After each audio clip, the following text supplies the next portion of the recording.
दोस्तों आज मैं लेकर आई हूँ शिवानी जी की कहानी उपहार। तो चलिए सुनते हैं।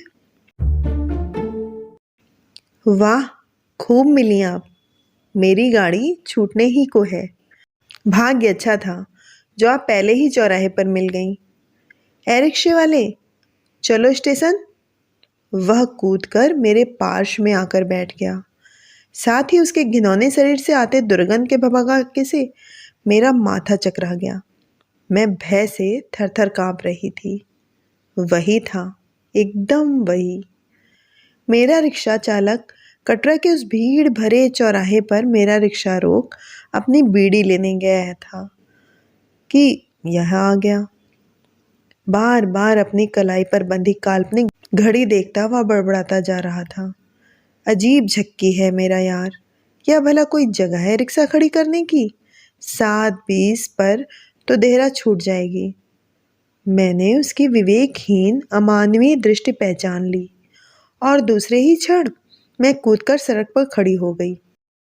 शायद इसी बीच कुछ राहगीर उस कौपीनधारी घिनौने पगले को दोनों टांग फैलाए मेरे रिक्शा में बैठा देख चुके थे। हाँ, कौन है ससुरा? धरो ससुर के 2 हाथ। बेहुदा, पागल, बड़ा पागल बना फिरता है। कल भी इसने यूनिवर्सिटी में जाती 2 लड़कियों को छेड़ा था। देखते ही देखते मेरी रिक्शा में बड़े प्रभुत्व से आसन जमाए पगले को भीड़ ने घेर लिया। एक चंदनधारी पौर रसिक सी दिखने वाले व्यक्ति जो शायद संगम स्नान से लौट रहे थे, भीड़ देख रसास्वादन करने इक्का रोक कर गरजे। बदमाश है ससुरा, पागल वागल कुछ नहीं है। दिन दहाड़े राह चलती बहु बेटियों से छेड़खानी करने वाले का तो मुंह काला करना चाहिए। हाँ भाइयों, आप मेरा मुंह काला करें, मैंने काम ही ऐसा किया है। पागल अचानक उत्तेजित हो रिक्शा की सीट पर खड़ा हो हाथ हिला हिलाकर भाषण देने लगा। पास ही में सर्ववृंशित दंश की बनो औषधियों का एक मैली चादर पर बाजार फैलाए एक सपेरा बैठा था। उसके इर्द गिर्द जुटी भीड़ ने पगले का भाषण सुनने बढ़ाई। मुझे सहसा अपनी स्थिति की अल्प ज्ञानता का आभास हुआ। शहर के बहुत से लोग मेरे पति के परिचित थे। कहीं किसी ने देख लिया तो बात का बतंगड़ बन जाएगा। मैं चुपचाप भीड़ के व्यू से निकल आई। रिक्शा वाला एक चक्कर मार पगले को नीचे उतार मेरी ओर बढ़ाया। जल्दी भीड़ से रिक्शा निकाल ले चलो, मैंने बैठते ही कहा और वह तीव्र वेग से रिक्शा निकाल ले चला। मेरे धड़कते हृदय ने आश्वस्त होकर स्मृतियों के सिंहद्वार की अर्गलना खोल दी। नलनी क्या इतनी बड़ी दुर्घटना मुझसे छिपा गई, या इस अभागी की दुर्दशा से वह अनभिज्ञ थी? 3 वर्ष पूर्व नैनीताल में नलनी का कॉन्वेंट की सधी लिखावट का पत्र देख मैं चौंक पड़ी थी। मोमबासा से उसने एक सुनहरे छपे कागज में 8-10 पंक्तियां ही लिखी थी, पर मुझे लगा कई वर्ष पहले बिछुड़ी मेरी प्रिय प्रतिवेशनी अपनी बड़ी बड़ी आंखें मटकाती मेरे सामने आ खड़ी हो गई है। बोलता, जीवता, जागता सजीव पत्र लिखना विरले ही जानते हैं। नलनी का पत्र खुलते ही बोलने लगा था। सुना तुम्हारे पति अंग्रेजी स्कूल के अफसर हैं। यहाँ शिक्षा की उतनी सुविधा नहीं है। इसी से अपने पुत्र को उसी शीतल नगरी में पढ़ने भेजना चाहती हूँ जहाँ मैंने पढ़ा था। परसों पहुँच रही हूँ। जैसे भी हो अपने पति से कहकर सेंट जोसेफ में एक सीट मेरे पुत्र को दिलवानी ही होगी। मेरा पुत्र सुनकर मैं चौंक गई। क्या जैसे कठोर शिलाखंड तोड़ फोड़ कर तुम्हारी पहाड़ी मीठे झरने फूट निकलते हैं, ऐसे ही 40 वर्ष के ब्रज कठोर शिलाखंड को तोड़ता फोड़ता एक बहुत मीठा झरना मेरे प्रांगण में भी आ गया है। नाम है प्रिंस। तुमसे मिलने को उत्सुक तुम्हारी सखी नलनी कोठारी। मेरा माथा ठनका। एक तो हमारे प्रांगण के बदले मेरा प्रांगण, और पत्र के अंत में अपनी कौमार्यावस्था का नाम कोठारी। तब क्या वह नलनी माथुर नहीं रही? मेरा अनुमान ठीक था।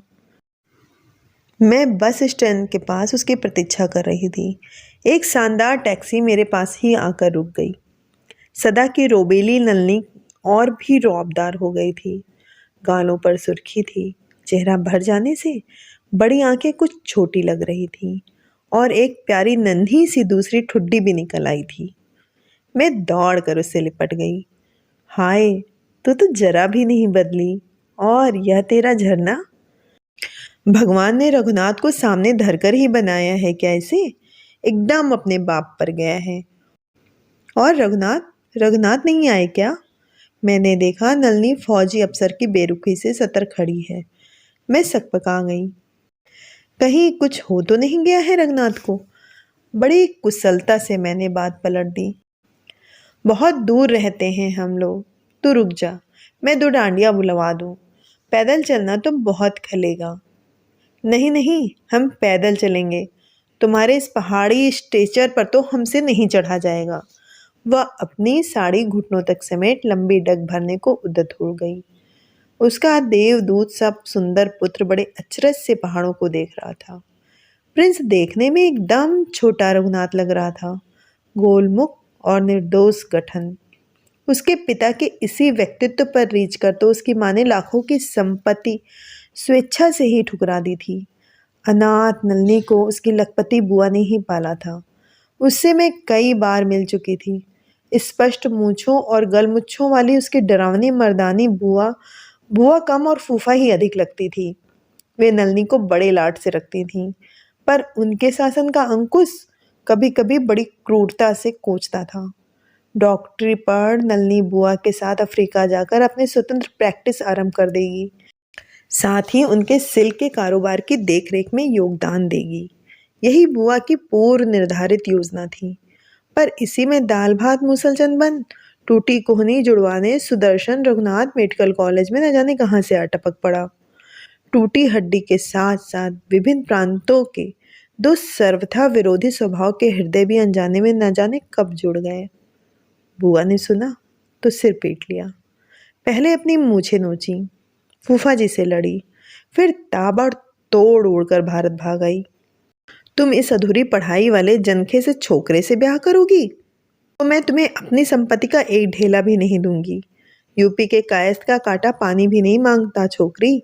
तू पगला गई है क्या? पर नलिनी अपनी जिद पर अड़ी रही। निराश होकर बुआ जी जहर उगलती अफ्रीका के घने जंगलों में जाकर उसके लिए सदा के लिए अदृश्य हो गई। जिस रघुनाथ के लिए उसने इतना बड़ा त्याग किया था वही उसे छोड़ गया। घर पहुंचते ही नलिनी ने मुझे यह समाचार दिया तो मैं स्तब्ध हो गई। हम दोनों के परिवार 3 वर्ष तक एक ही बंगले के साझीदार बन बड़ा सुखद समय बिता चुके थे। रघुनाथ अपनी रिसर्च अधूरी छोड़ पत्नी के पास ही आकर रहने लगा था। नलिनी के अस्पताल से लौटते ही दोनों मस्त कबूतरों की तरह गुटरगुओं का स्वर हमारे कानों तक पहुंचाता रहता। मैं कभी कभी अपने वैवाहिक जीवन के व्यापक अनुभव का उस ताजे जोड़े पर बड़ा ही रौब जमा देती। मैं उन दोनों से 8 वर्ष सीनियर थी। मेरी 2 बच्चियां स्कूल जाने लगी थी और तीसरे की प्रतीक्षा थी। किसी दिन साला बेमौत मरेगा। उन दोनों को हाथ में हाथ डाले घूमते देख एक दिन मेरे पति बोले, क्यों जी, तुम क्यों जले भुने जा रहे हो? तुम्हें यह सब करने को नहीं मिला इसीलिए ना? मैंने हंसकर कहा, सच ही तो था। हमारे युग में हनीमून तो सास ससुर के साथ ही मनाया जाता था। देख लेना, साल भर हो गया, ना इन्हें कभी लड़ते भिड़ते देखा, ना रूठते मनाते। उस पर बीबी की कमाई खाता है। लानत है इस मर्द पर। सच, ये कहने में मुझे आज तनिक भी संकोच नहीं हो रहा है कि अतीत की वे रोमांचकारी कुश्तियां जो हमने यौवन काल के प्रारंभ में लड़ी हैं, शायद हमारे दाम्पत्य दुर्गों को इतना ठोस बना गई हैं कि आज दुर्भाग्य का एक भी भूकंपी धक्का उसकी सुदृढ़ प्रचीरों को नहीं डिगा सका। गृह कलह के क्या क्या मौलिक दांव पेच होते थे और कैसी कैसी पछाड़ें। एक दूसरे के माता पिता, पितामह, पितामही सबको काल्पनिक चरित्रहीनता के कीचड़ भरे गड्ढों में डुबोया जाता। पति के साथ छात्र जीवन के सहचरियों के गड़े मुर्दे मैं ढूंढ ढूंढ कर खड़े करती। उधर पल भर में मेरे पति मेरे 120 काल्पनिक प्रेमियों की सिविल लिस्ट तैयार कर देते। कई प्लेटों का संहार होता, 20 बार थाली पटकी जाती। यदा कदा बच्चियों को भी पटका जाता, पर जैसे गर्जन तर्जन भली शिलाविष्ट के पश्चात निर्मल धूप की मुस्कान से आकाश खिल उठता है, हमारी गृहस्थी धुलकर फिर उजली छक छक चमकने लगती। पर नलिनी की गृहस्थी अजीब थी। न वह घटा गिरती न बरसती थी। उन दोनों के भविष्य के लिए हम शंकित थे और हमारी शंका निर्मूल नहीं थी। घर पहुंचते ही नहा धोकर प्रिंस मेरे बच्चों से घुल मिलकर खेलने लगा। मेरे पति दौरे पर गए हुए थे। नलिनी, तुम लेट जाओ, लंबे सफर से थक गई होगी, मैंने कहा। नहीं, तुमसे कुछ कहना है। वह गंभीर होकर अपनी अंगूठी को उंगली में ही घुमाने लगी। स्पष्ट था, जो कुछ उसे कहना है उसे कहने में उसे बहुत सुविधा नहीं हो रही थी। तुम रघुनाथ के लिए पूछ रही थी ना? उसने अपनी बड़ी बड़ी आंखें मेरे चेहरे पर स्थिर कर दी। रघुनाथ ने मुझे छोड़ दिया है, उसने कहा और बड़ी तेजी से अंगूठी उतारने और चढ़ाने लगी। मैं चुप रही। वह फिर स्वयं ही कहने लगी, तुम्हारे जाने के बाद ही हमें भी शाहजहाँपुर छोड़ना पड़ा। मुझे मध्य प्रदेश में एक बड़ी अच्छी नौकरी जुट गई थी, तो दौरे की नौकरी, पर सुविधाएं अनेक थीं। सेठ जी की कई चीनी मिलें थीं और उस सब बस्तियों की डॉक्टरनी मैं ही थी। मेरी नई नौकरी के गरिष्ठ भोजन से रघु को दिन रात अपच रहने लगा था। मैं अस्पताल से थक कर लौटती तो देखती पालतू बिल्ले सा हाथ पैर सिकोड़े सो रहा है। मुझे देखकर खिसिया कर उठ बैठता और भागकर कॉफ़ी बना लाता। मैं कभी कभी झल्ला कर कहती, इतने सारे नौकर हैं, बुलाते क्यों नहीं? मैं जानता हूँ तुम्हें कैसी कॉफ़ी पसंद है। वह 2 प्यालों में सजाकर ऐसे चलाता जैसे क्वालिटी का सीखा सिखाया बैरा हो। मैं होठों से हंसती, पर हृदय में बीसियों अतृप्त आकांक्षाओं की छुरियां घाव करने लगती। क्या मैंने ऐसे ही पति की कामना की थी, जो मेरे लिए ट्रे सजा, कंधे पर झाड़न लटकाए मुझे सलामी दे? यह तो गुणी भृत के लक्षण है, गुणी पति के नहीं। मैं दिन रात मनाती, कभी तो ईश्वर मेरे निर्वीय पति को पौरुष के मद से भर दे, कभी तो मेरा आलसी जल सर्प क्रोध की फुत्कार छोड़ बैठे।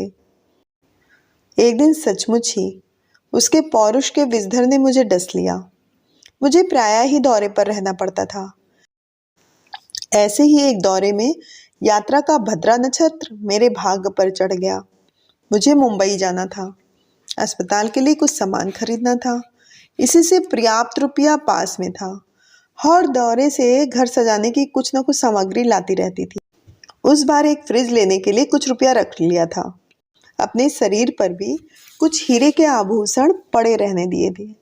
यही मेरी सबसे बड़ी मूर्खता थी। कानों में बुआ के दिए हीरे के कर्णफूल थे, हाथ में ही उनकी दी अंगूठी थी, गले में नीलम के पेंडेंट की चेन थी, सूटकेस में नई साड़ियों के अतिरिक्त 7,000 की नकदी थी। कूपे में मैं अकेली ही थी, पर यह कोई पहला अवसर तो नहीं था। बीसियों बार मैंने निर्जन कूपे में सैकड़ों मील नापे थे। खा पीकर द्वार खिड़कियों पर चिटकनी चढ़ाई और लेट गई। साड़ी खोलकर पहले ही सिराने तहा कर रख दी थी। तुम तो मेरा यह अभ्यास जानती ही हो। 6 गजी साड़ी का कफन लपेटकर मैं कभी नहीं सो पाती। पहले दिन एक कठिन प्रसव के केस ने रात भर सोने नहीं दिया था। इसी से ट्रेन के 1-2 छगोलों ने मुझे नींद आ गई। जैसा किसी ने मेरा कंधा पकड़कर हिलाया, आंखें खुली और मेरा रक्त जम गया। एक लंबा काला खबीज मेरे सिराने खड़ा था। उतार सब गहने और ला बटवा इधर। उसने हाथ का नंगा छुरा दर्पण सा चमकाया। मैंने अंगूठी उतार सिराने छिपाने की चेष्टा की तो उसने कसकर मेरी कलाई मसल दी। औरत है न ससुरी, सिर के ऊपर तनी छुरी के नीचे भी गहने का लोभ नहीं छूटता। खबरदार जो नक से दिखाए। वह गरजा और मैंने कांपकर उसकी ओर दृष्टि उठाई। असंख्य घावों के निशानों से भीभत्स चेहरा, एक आंख कानी थी और दूसरी काले इंजन की सर्च लाइट की भांति मेरे चेहरे पर चमक रही थी। मैंने सब गहने उतार दिए। मेरी अंगूठियां, जो कठिन से कठिन सल क्रिया में संलग्न रहकर भी कभी नहीं कांपी, तेज हवा में कांपती इमली की पत्तियों से थरथरा रही थी। उसने गहनों की पोटली बनाई, सूटकेस थामा, स्वयं चैन खींची और पेशेवर अंदाज से गाड़ी के रुकने की प्रतीक्षा करने लगा। एक बीहड़ जंगल में जाकर गाड़ी रुकी। बड़े साहस से मैं उठी। क्यों ना उसे पकड़कर जोर से चीख पड़ूं, कोई ना कोई सुन ही लेगा। वह कूदने को मुड़ा। मैंने लपक कर उसकी तेल से चिकनी बाह पकड़ ली। क्षण भर को लगा वह मुझे ही लेकर कूद पड़ेगा। वह मुड़ा। मेरे ब्लाउज की बाह पकड़कर उसने मुझे एक सशक्त धक्के से सीट पर गिरा दिया और स्वयं कूद गया। क्षण भर को मैं अवश्य पड़ी रही। हाय मेरे गहने, मेरे रुपए, नई साड़ियाँ। मैं दोनों हाथों से मुंह छिपाकर बिलक उठी। यही डिब्बा है माथुर, यही चैन खींची गई है। मैं उठने की चेष्टा कर ही रही थी कि रेलवे कर्मचारियों और उत्सुक यात्रियों से मेरा डिब्बा भर गया। मुझे अपने विचित्र पेटीकोट परिधान का स्मरण हो आया। लेस के फटे ब्लाउज की आधी बाह हवा में फड़फड़ा रही थी। मैं लज्जा से लाल पड़ गई। तेज प्रकाश में पुरुष चक्षुओं की उत्सुक दृष्टि मुझे गिद्धों की भांति नोचने लगी, पर मैंने अपने को तटस्थ कर लिया। जल्दी जल्दी मुझे साड़ी लपेटती देख एक दो मंचले मुस्कुराने लगे तो मैंने खून का घूंट पी लिया। फिर एक लंबी तहकीकात का क्रम चला। भरी सभा में एक साथ कई दुशासन मेरी चीर खींचने निरर्थक ही बढ़ रहा है, पर मैंने रिपोर्ट लिखाते ही बड़ी रुखाई से पूरी भीड़ को झाड़ झूठ कर बाहर भेज दिया। चोर क्या मेम साहब का सूटकेस और गहने ही लेकर उतर गया? तब तो मेरा यार काट का उल्लू रहा होगा। एक यात्री का अशिष्ट स्वर मेरे कानों तक आया, साथ ही एक रशीभूत ठहाका। मैंने भड़का कर द्वार बंद कर लिया। अगले स्टेशन से ही मैं लौट गई, पर मेरे घर पहुंचने के पूर्व ही मेरी ट्रेन डकैती का समाचार वहां पहुंच चुका था। किसी मनचले पत्रकार ने एक संभ्रांत डॉक्टरनी की फर्स्ट क्लास में हुई ट्रेन डकैती का लंबा चौड़ा विवरण देकर मेरी विवस्त्र अवस्था का भी उल्लेख कर दिया था। कहना व्यर्थ नहीं है, उसकी एक ही पंक्ति ने मुझे सहस्त्रों पाठकों के काल्पनिक रस चचुओं के सम्मुख कैबरे नर्तकी की मोहक भाव भंगिमा में खड़ी कर दिया। कुछ कुंठाग्रस्त पुरुष ऐसे समाचारों की चूरन चटनी चटकारे लेकर चाटते हैं। उन्हीं में से एक रघु भी था। कैसे मूर्ख होते हैं ये पत्रकार। क्या ये अपनी माँ बहनों के फटे ब्लाउज और पेटीकोट परिधान का इसी नंगी भाषा में समाचार छाप सकते? यह लिखने की भला क्या आवश्यकता थी? पर तब तक अपने पति के कलुषित दुर्विचारों की छाया मेरे चित्त पर नहीं पड़ी थी। मैं लौटी तो उसने मुझे बड़ी व्यंग्यात्मक दृष्टि से सिर से पैर तक घूरा। जानते हो, मेरा सब कुछ चला गया। मेरा गला शायद कुछ कांप भी गया था। मेरे सब कुछ से मेरा अभिप्राय मेरे आभूषण और नई साड़ियों से था। क्षण भर को मैं मूर्खा या भूल गई थी। स्त्री का सबसे बहुमूल्य आभूषण है उसका सील, और उसके खो जाने पर ही उसका सब कुछ खो जाता है। अन्यथा संसार की कोई भी शक्ति उसका वैभव नहीं छीन सकती। मैं जानता हूँ, कह रघु बड़ी रुखाई से द्वार भिड़ाकर चला गया। घूम घाम कर बड़ी देर रात को लौटा तो मैं सो चुकी थी। सुबह उठी तो वह नहाने जा चुका था। नाश्ते की मेज पर मैं उसकी प्रतीक्षा करती रही थी कि वह आ गया और मेरी ओर देख बड़े लाड से मुस्कुराया। मेरे हृदय पर पड़ी शिला जैसे उठ गई। अच्छा बताओ तो, मैंने हंसकर बड़े अधिकारपूर्ण स्नेह सिक्त स्वर में उससे कैफियत मांगी। कल भला तुम्हारा कैसा मूड था? सिर पर तनी छुरी के नीचे से मैं बचकर घर लौटी और तुमने मुंह फुला लिया। वह राक्षस मेरा गला घोटता तब? रघु के खिले चेहरे की बत्ती दब से बुझ गई। बस उसी जलते बुझते चेहरे के बीच मैंने अपने पति की आंखों में नाचते संदेह और अविश्वास के मत दानों का नग्न नर्तन स्पष्ट देख लिया। कसम खाकर कहो नलिनी, उसने तुम्हें नहीं छुआ। उसने मेरे दोनों हाथ पकड़ लिए। पागल हो गए हो क्या? देखते नहीं कमबख्त नौकर घूर रहे हैं। मैंने उसे अंग्रेजी में डपटा। उसने सहम कर हाथ छोड़ दिए। पर उसी दिन से हम दोनों के बीच बार्लिंग किसी अभेद दीवार खड़ी हो गई। कितना अविश्वास, कैसी नीच कल्पना। मैं घृणा से सिहर उठी। उधर अपने निरर्थक संदेह के घातक कैंसर कीटाणुओं से घुलता मेरा हतभाग पति 1 महीने तक रघु के महानाटकीय कथोपकथन मुझे निरंतर डसते रहे। कभी चीखता, कभी गिड़गिड़ाता, कभी नौकरों के सामने ही नौटंकी छेड़ देता। इसी बीच विधाता क्रूर परिहास कर बैठा। मेरा अप्रत्याशित मातृत्व ही मेरे लिए अभिशाप बन गया। रघु सुनते ही खोखवार शेर की मां दहाड़ने लगा। डाकू की संतान मेरे घर में नहीं पलेगी। मैं क्रोध से बौखला गई। ढलती उम्र में मातृत्व का कैसा गहरा मूल चुकाना पड़ेगा, उसकी चिंता मुझे खाए जा रही थी। उस पर सक्की रघुनाथ का निर्भीक क्रोध मुझे पागल बना गया। घर मेरा है, निकल जाओ बाहर, तुम कमीने पशु हो, मैंने कहा, और वह सिर झुकाए चुपचाप चला गया। दूसरे दिन सुबह अस्पताल गई तो दाइयाँ, वार्ड बॉय, नर्स सब मुझे घूरने लगे। मैं बौखलाती घर लौटी, पर घर में भी चैन कहाँ मिलता। 3 दिन बीत गए थे। चौथे दिन मेरा माथा ठनका। स्पष्ट ही था कि रघुनाथ लौटकर नहीं आएगा। उधर मेरा शहर में रहना लगभग दुर्भर हो चुका था। बहुत उधेड़ बुन के बाद मैंने बुआ को एक लंबी चिट्ठी लिखी।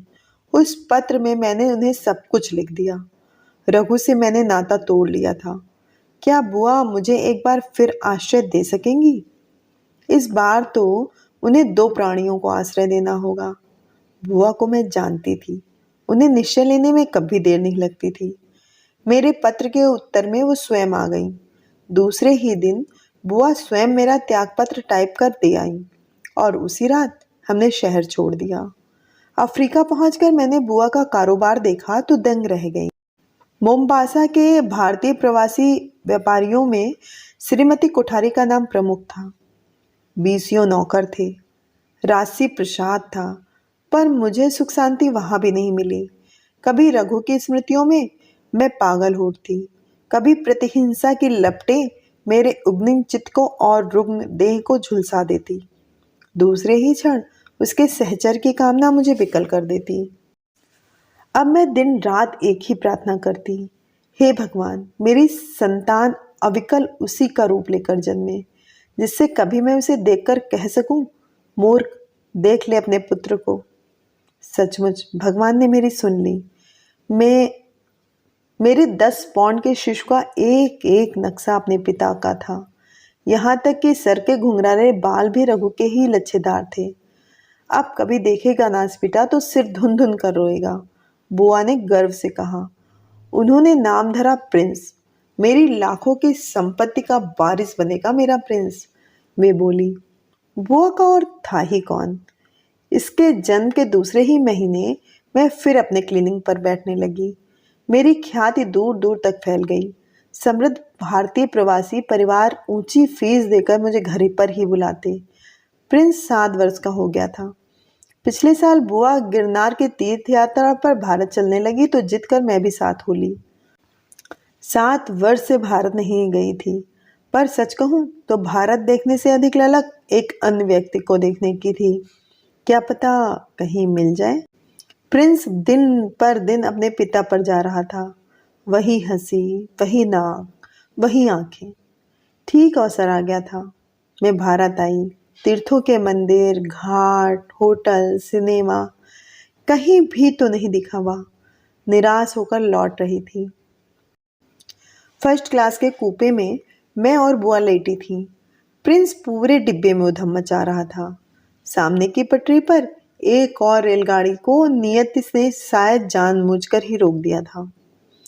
हमारी खिड़की के सामने 3rd क्लास के डिब्बे में जानवरों की भांति ढसे गंदे मुसाफिर के बीच रघु खिड़की की छड़ पकड़े बैठा था। महीनों से शायद दाढ़ी नहीं बनी थी।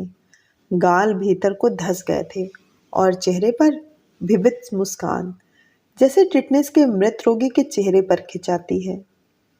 प्रिंस उद्यमी भालक की भांति खिड़की की छड़ों को पकड़कर रुकी गाड़ी चलाने का प्रयास कर रहा था। रघु ने मेरी ओर देखा, फिर खिड़की से दोनों बाहें फैला दी। अपने पुत्र को उसने निश्चय ही पहचान लिया था। क्या उसे ही खींचने वह बाहें फैला रहा था? बुआ, मैंने कहा। पीड़ा और भय से मेरा कंठ अवरुद्ध हो गया। मेरे कंठ के विचित्र स्वर से चौंक कर बुआ ने देखा। फिर बिना चश्मे के वो कुछ नहीं देख पाती और उनका चश्मा प्रिंस पहले ही स्टेशन पर तोड़ चुका था। अकस्मात वह गाड़ी खिसकी, डिब्बा खिसका और धीरे धीरे विपरीत दिशा की ओर भागता दृष्टि से ओझल हो गया। क्या कह रही थी बेबी? बुआ ने पूछा। कुछ नहीं बुआ। उस डिब्बे में एक जंगली सा आदमी प्रिंस को पकड़ने के लिए हाथ बढ़ा रहा था। मैंने खिसियाए स्वर में हंसकर कहा, पगली, क्या उसके हाथ 4 गज लंबे हो जाते? बुआ अपनी विराट छातियों में कछुए की सी गर्दन की डुबकी मारकर फिर सो गई। मम्मी, हम उसी ट्रेन में बैठेंगे। वह चलती है या नहीं चलती? प्रिंस ऐसा रोने लगा। क्या अनदेखे अनजान जनक की ममत्व की डोर उसे खींच रही थी? खींचा करे। मैं तो अब विधाता की सुप्रीम कोर्ट में अपने जीवन का सबसे बड़ा मुकदमा जीत चुकी हूँ। नलिनी मेरी ओर देखकर मुस्कुराई, पर मैं नहीं मुस्कुरा सकी। बहुत पहले लखनऊ की रानी का ऐसा ही विचित्र कोर्ट केस पढ़ा था, जिसकी गुत्थियां सुलझाने में सर तेज बहादुर, सुप्रो और मोतीलाल नेहरू जैसे दबंग अदालती वीरों को पसीना आ गया था। फिर भी फैसला असंतोषजनक ही रहा था। यहाँ विधाता ने क्षण भर में दूध का दूध, पानी का पानी कर दिया था। मेरे पास पुत्र को छोड़ नलिनी अफ्रीका लौट गई। प्रिंस बोर्डिंग में रहता था, पर मैं उसकी संरक्षिका थी। जब तक नैनीताल रही, हर छुट्टी में आता रहता। फिर हमारी बदली हो गई। नलिनी के पत्र आते रहते हैं। अभी 10 दिन पहले एक पत्र आया है। प्रिंस जाड़ों की छुट्टियों में अगले हफ्ते मोम्बासा पहुंच रहा है। आपके बुआ ने उसके जन्मदिन पे एक अनोखा उपहार रखा है। जानती हो क्या? एक जीता जागता चिड़ियाघर। बुआ ने भारत से एक प्यारी सी हथनी मंगवाई है। मेरी एक रोगणी के शिकारी पति ने खूंखार चीते का बच्चा ला दिया है। बुआ के खानसामा ने अजगर का जोड़ा जुटा दिया है। प्रिंस घर आने पर इन सब से खेलकर कितना खुश होगा। मेरी मूर्खा नलिनी, जी में आता है तुम्हें झचकोर कर रख दूं। अफ्रीका के जंगल में घूम घूम जंगली चीते, हाथी और अजदहों को पालतू बना सकती हो, पर केवल तुम्हारी अवहेलना से वन पशु बन गए मानव को क्षमा कर तुम पालतू नहीं बना सकती। इस उपहार के बिना तो तुम्हारा लखपति प्रिंस सदा पथ का भिखारी बना रहेगा। इसी सोच से व्याकुल हो मैं अपनी संघाती चचु अश्व दारागंज अतर सुइया की संकीर्ण बस्तियों में दूर दूर तक भाग चुकी हूँ, पर आज तक अपनी सखी के प्रिंस के लिए मैं वह उपहार नहीं जुटा पाई जो मैं अपनी ओर से उसे जन्मदिन पर देना चाहती हूँ। उससे अधिक मूल्यवान उपहार किसी भी पुत्र के लिए भला और क्या हो सकता है? क्या हो सकता है?